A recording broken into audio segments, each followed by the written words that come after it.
quiet. Okay. You are too quiet. I know you have bigger voices than that. Yes.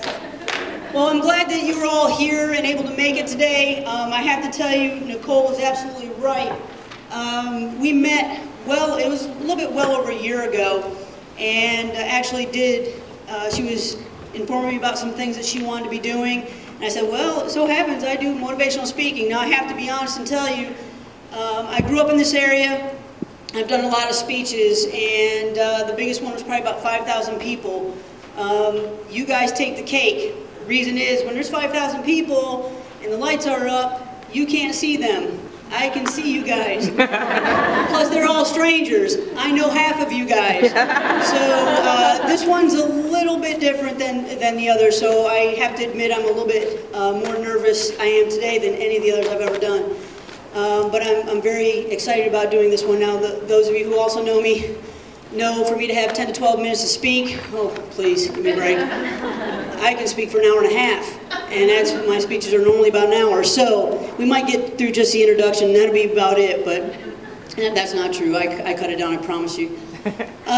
So my name is Bonnie. A lot of you do know me, and I am a motivational speaker. I also attend CCC. I'm a student. I'm a mom of two, ages 5 and 7. I go to school full-time. I work full-time. I do this on the side. Personal trainer. Some of the clients who are now friends who are now clients are here in the audience. So thank you guys for being here.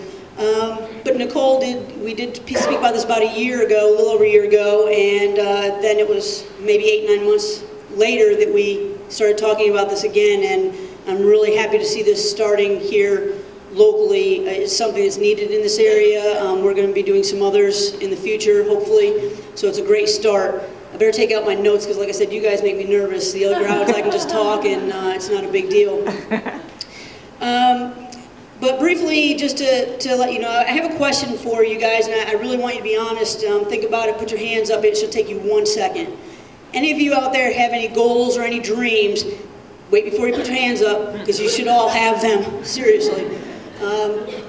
But for one reason or another, you have not started to follow through. You've been scared. Somebody's told you you couldn't do it. For one reason or another, you just have not gone and done that. Anybody? Oh, there, that's what I like to see right there, honesty. Those of you who didn't, put your hands up, you're just scared. I know, it's okay. We've all been there, we've all done it.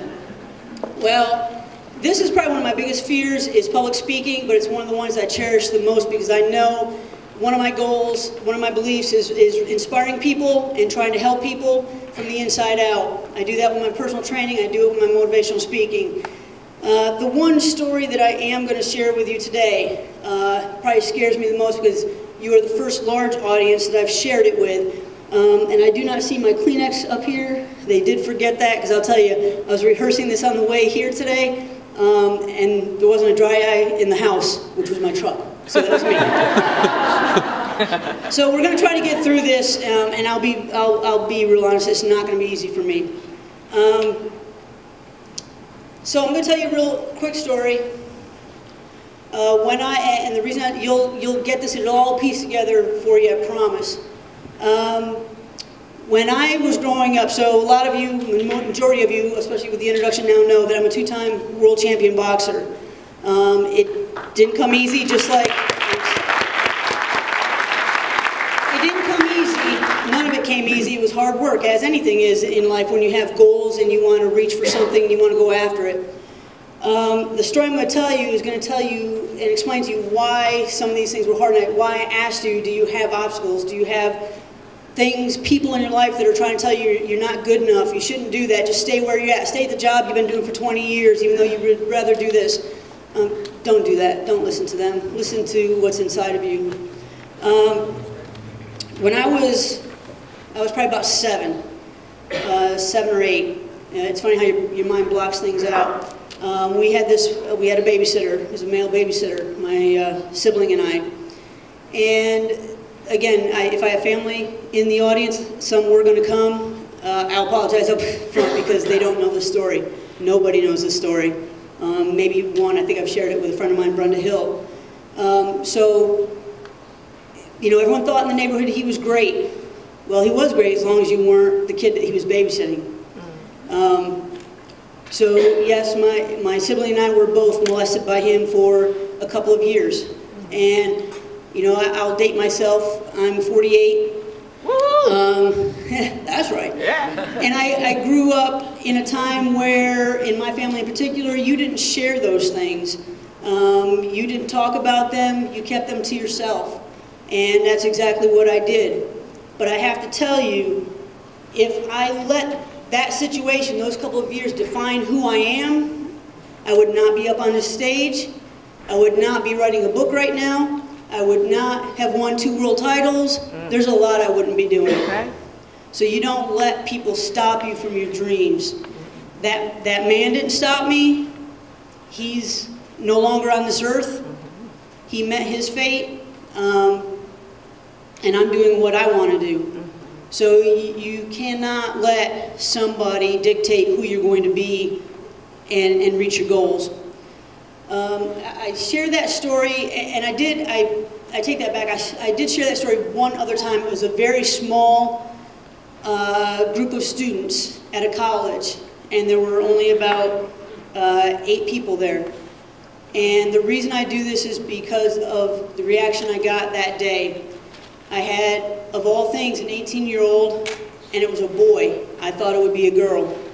That's why you don't assume you know. I had a boy who was 18 who came up to me and said, because of what you just said and the story you shared, he goes, I'm going to go seek help because I don't want my life to be defined by what happened to me when I was the same age that you were when it happened to you. So you never know what words you're going to hear today. There are a lot of wonderful people up here. They're going to change your life, I promise you. You just have to be open. You have to listen.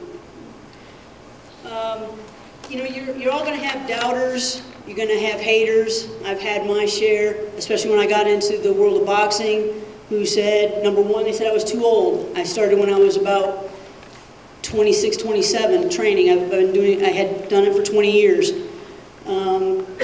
And I won my first world title in 2005, so it's not that it was that long ago, and I'm 48 now, so you do the math. I'm not going to do it. I was the oldest female world champion in North Carolina when I won at the time.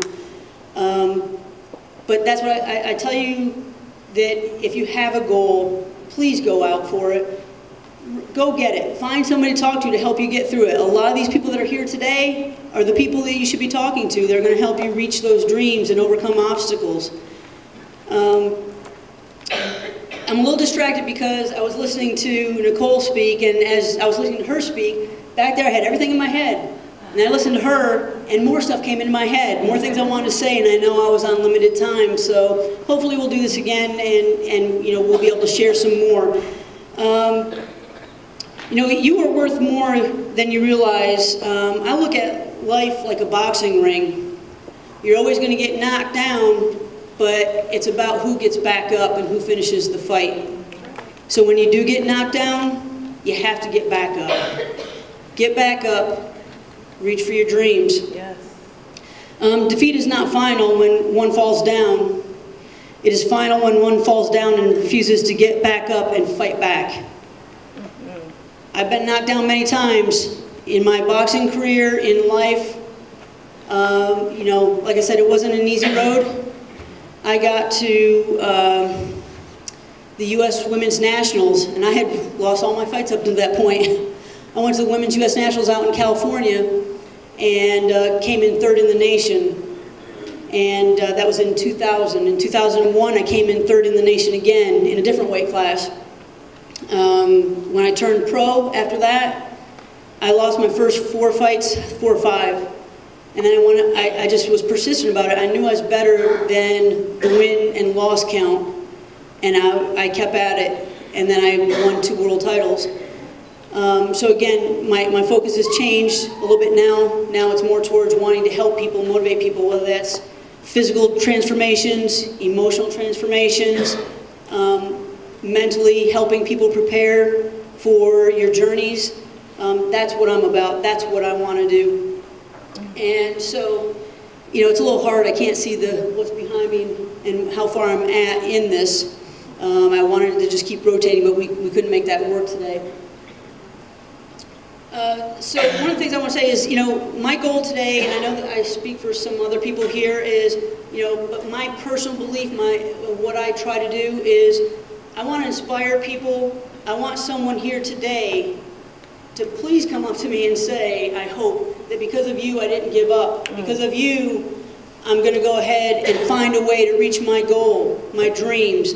If it weren't for meeting Nicole when I did, I would not be up here locally speaking, and you know, I'm going to be doing some stuff other places. This is what I want to do. I like helping people. All these people, I know they're nervous. A lot of them haven't done the stuff that I'm doing, and I can tell them, God bless you, because it's nerve-wracking in front of a bunch of local people that you know, but we all get through it. It's awesome. Diva, you'll be fine, sweetheart. I know. You know, obstacles can't stop you. And problems can't stop you when you really think about it. Other people can't stop you. Only you can stop you. And you have to keep that in mind. It's only you. I don't care how big the obstacle seems, it's not that big. You'll always find a way around it. You might have to put your hand out, pick up the phone, ask for help.